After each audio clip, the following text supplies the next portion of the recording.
নতুন আরেকটি ভিডিও নিয়ে হাজির হয়ে গেলাম মুন্নি চ্যানেল থেকে। তবে মূল ভিডিওতে যাওয়ার আগে অবশ্যই মুন্নি চ্যানেলকে লাইক সাবস্ক্রাইব করে মুন্নি চ্যানেলের সাথে থাকবেন।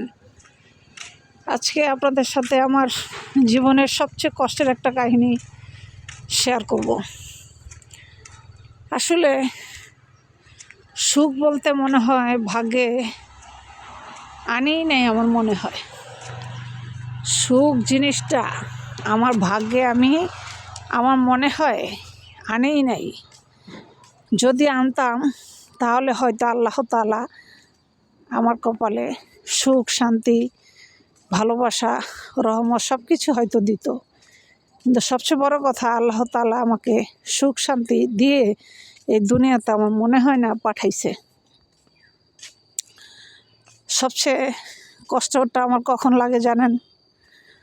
যখন সারাদিন সংসারের সব কাজ করার পর পেট ভরে দুমুঠো ভাত যখন খেতে না পারি, এর থেকে দুঃখ আর এর থেকে কষ্টজনক বেদনাদায়ক একটা মেয়ে মানুষের জন্য আর কিছুই হতে পারে না। 10 বছর স্বামীর সংসার করতেছি, একটা টাকার মুখ আজ পর্যন্ত আমি মনে হয় না দেখছি। অথচ একটা কামলা কি পরিমাণে কাজ করে। একটা কামলার তো একটা নির্দিষ্ট টাইম আছে, সকাল 8টা থেকে 5টা পর্যন্ত কামলা খাটবে। আর আমি ঘরের বউ, ফজরের থেকে শুরু হইয়া রাত 1টা পর্যন্ত কামলা দেই। তারপরও স্বামীর থেকে কখনো 2টা টাকা নিতে পারি না। বরঞ্চ আরও যদি একটা কিছু খাওয়ার জন্য মনে চায়, যদি স্বামীর থেকে চাই, প্রচণ্ড মারে, কোমরের বেল খুইলা ভেল দিয়া প্রচণ্ড মারে। এমন মারার চোটে প্রত্যেকটা জায়গা আপনার ফাটায় ফেলায়। এমনভাবে মারে আমাকে, 1 সপ্তাহ বিছনা থেকে উঠতে পারি না।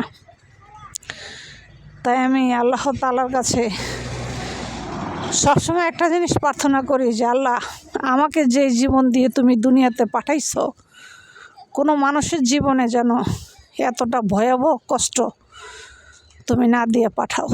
আমি তোমার কাছে এটা প্রার্থনা ও অনুরোধ করতেছি। কারণ মানুষের জীবনে এত ভয়াবহ কষ্ট, এত যন্ত্রণা, এটা কেউ সহ্য করতে পারবে না। সহ্য করতে না পেরে এমনও হতে পারে যে ঘরের ভিতরে সে ফ্যানের ভিতরে তার কাপড় গলার ভিতরে পেঁচায়া ফাঁসি দিয়ে ঝুলে পড়তে পারে।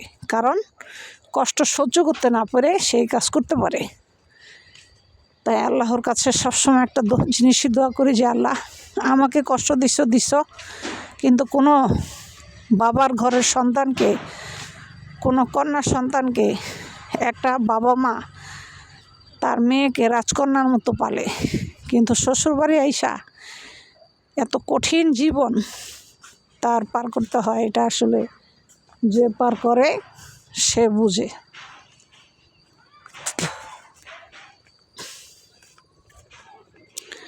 আর যে পার করে না সে এটা অনুভব করতেও পারবো না, সে বুঝবেও না এই দুঃখ। তাই সারা জীবন কষ্ট আমিই করি, এটাই ভালো।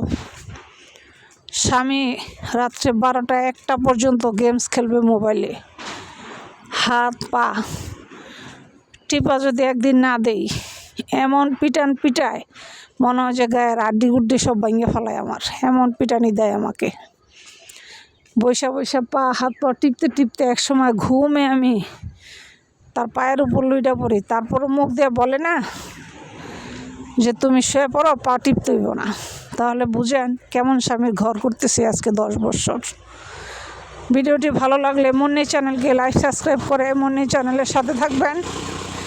এই জীবন কাহিনী আমার না, এই জীবন কাহিনী হচ্ছে আমার বান্ধবীর।